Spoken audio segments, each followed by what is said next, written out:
Can you tell the difference between this shot and this shot?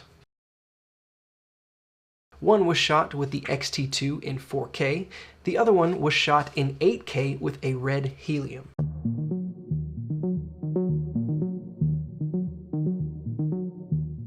So I got into the Fuji system back in 2016. I was about to start a job that was supposed to have me traveling the world doing interviews.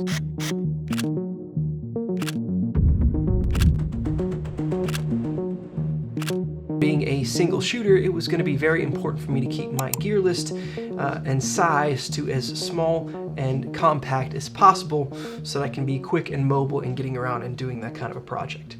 At the time, the Fujifilm X-T2 I thought was kind of the best option. It had great color profile and it had great stills as well as video. There were a few other options, but I thought this was going to be kind of the best situation and setup for everything that I needed to accomplish. Before switching over to Fuji, I was actually shooting my stills on a Canon 5D Mark II, which still today is a fantastic stills camera for sure. I originally got the X-T2 with the battery grip because I knew that battery life was a downside to that system.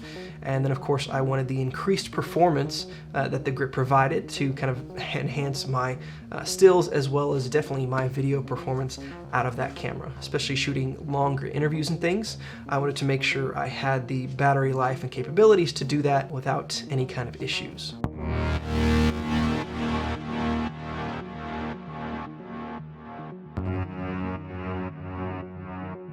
Overall, I've never been a huge fan of the battery grip. Originally when I got it, it was great. It definitely adds on to the size, but after a while I started having connection issues and ended up sending it off for repairs, which cost me close to $200, and only to have that same issue pop up not even a few months later and still having those kind of connections issues. So it ended up just being not consistent and reliable enough to use on a permanent basis.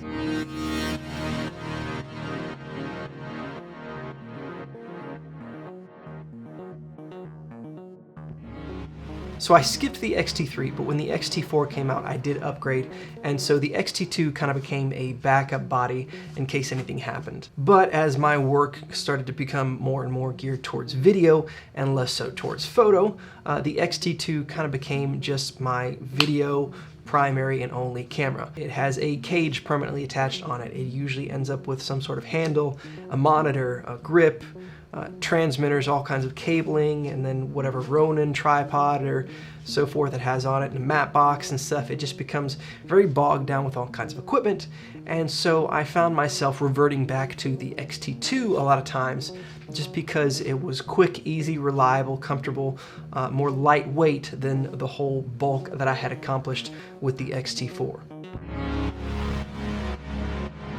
Even just with the cage on the X-T4, it just isn't as comfortable or feel as good in the hands as the X-T2. The dials aren't as easily accessible.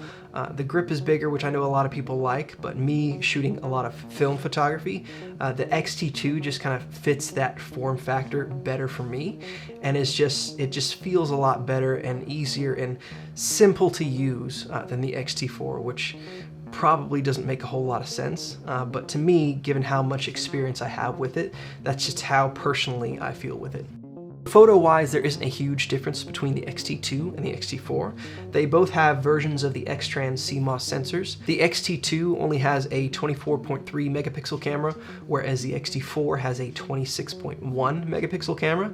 And because I've used the two a lot in tandem, I can tell that there is, of course, a little bit better quality with the X-T4, and there's a little bit more dynamic range and capabilities. Of course, you have faster shooting rates and things like that, which if you are shooting action shots or maybe weddings where you want to make sure you don't miss a certain moment, that does become a factor. But otherwise, if you're just capturing moments and doing different things, for me, it has not been a big issue, and it's not something that I've relied on or I've missed any shots or opportunities with the X-T2 compared to the X-T4. And honestly, if you know what you're doing and you put yourselves in the right situation, you're going to eliminate a lot of those factors, and the differences are going to be negligible at best.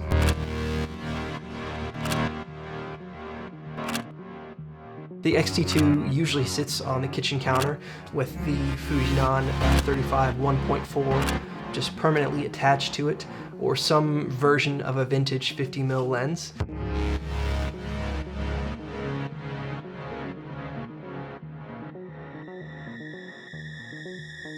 Whenever I leave the house or our daughter is doing something, I know I can just grab that right there, and I know I'm going to get great results whether I'm shooting photo or if I need to switch over and even shoot 4K video, I can do that. And on the topic of vintage lenses, I'm of course always testing out new lenses, and it's much easier to toss that onto a digital body and kind of see how that lens works, its reacts, how sharp it is, what kind of vignetting or bokeh you get with those lenses.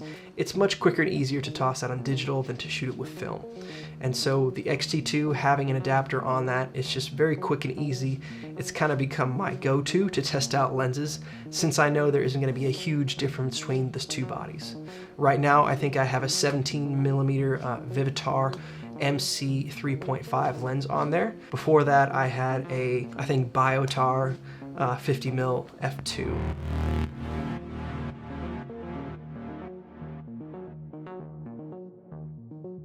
So my one annoyance with the X-T2 compared to the X-T4 is switching from photo to video. If you're just shooting one or the other, it's not a big deal. But with the X-T2, it's just been such a huge time saver, just switching that one button, and all my settings are saved from when I previously shot video. So if I was shooting 4K 24, it's going to revert to 4K 24 and my frame rate to 48. And it'll take over the same ISO and shutter speed that I last shot at. Whereas with the X-T2, if I make that change, it's going to take whatever settings I'm currently using in photo mode and translate those over to video. So going back to the video results, I shot with 3 different cameras, and I used the same lens, the Super Takumar 50mm 1.4. I shot it wide open on all 3 of these cameras, just to compare the difference in sharpness and quality, dynamic range, and things like that, to see how vastly or minimal the difference would be. So I used the X-T2, then I shot with the X-T4, and then I shot with the Red Helium in 8K. So if you have more time to look at these, obviously you can tell the biggest difference is going to be that little lamp on the desk. With the 2, you can see those highlights are blown out. With the 4, it's a little less blown out. And then of course, shot in 8K with the Red Helium, you have a lot more information there, and you retain a lot of those highlights. Now granted, I didn't go all out to shooting external recording. I shot these all in body, in 4K, flat profile, H.264, just internally, just to give a general comparison. I could have gone in and adjusted settings or shot externally on the X-T2s, or I could have gone in and added some diffusion on that lamp, maybe some wax paper or something, and just taped it to help with those highlights. But I wanted to just give a generic view of what these 3 differences are. So you might also notice some just different coloring on the skin tones and things compared with the Red versus the Fujis. But in general, you can see it really is minimal, the differences, and if you're putting yourself in the right situation, the X-T2 is still going to give you the great results you need, as long as you are good at executing the other things you need to, making sure your subject is lit properly, making sure that you are in a controlled environment where you can sculpt what you're shooting to make sure that it comes out properly. Obviously, the Red is going to give you great results no matter what, and it's going to be much more forgiving since you have the option to do things like go back and change the ISO later.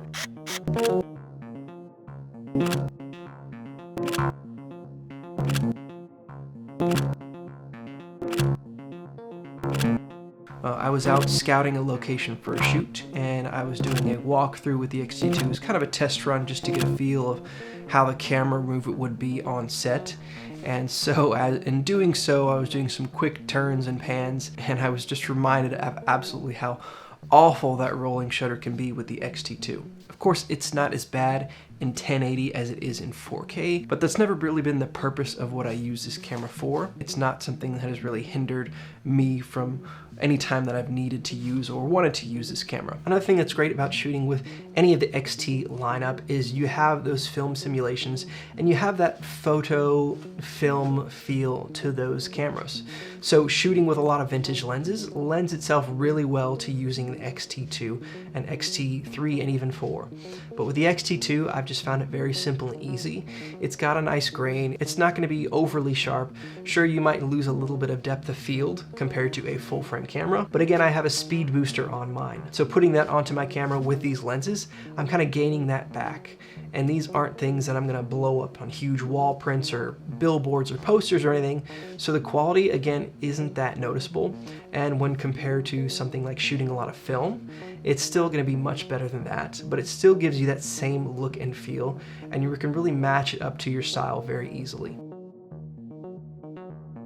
The obvious upside that the XT2 has over the XT4, of course depending on who you are, the rotating, pivoting, 360 spinning, whatever you want to call it, screen. Now with the just recently released announcement of the XT5, they have actually brought back the original screen. So the XT4 is kind of the oddball in the room. If you need to vlog or be able to shoot video of yourself and see what's going on and you don't want to attach an external monitor. So in that sense, the XT4 has been really good for a lot of different situations. However, I find that the more traditional screen with the XT2 actually is much easier and more conducive for shooting what I need to. The other screen, it rotates out and then it catches your wrist. It's kind of in the way. And then of course shooting overhead or anything else, you're almost seeing the image inverted, which I really don't like because it takes me much longer to compose my shot. And then if you're rotating the screen, the image won't flip until it's completely flipped over. The XT2 new, I think, went for about $1,500. Now you can get them from anywhere from $500 to $600, $700. And if you put an adapter and some vintage lenses on that, you're gonna get a great look and you're gonna get some great results with your photography and videography. So that's why I still use the Fuji X-T2 now as we wrap up 2022 and why I will still be using it in 2023.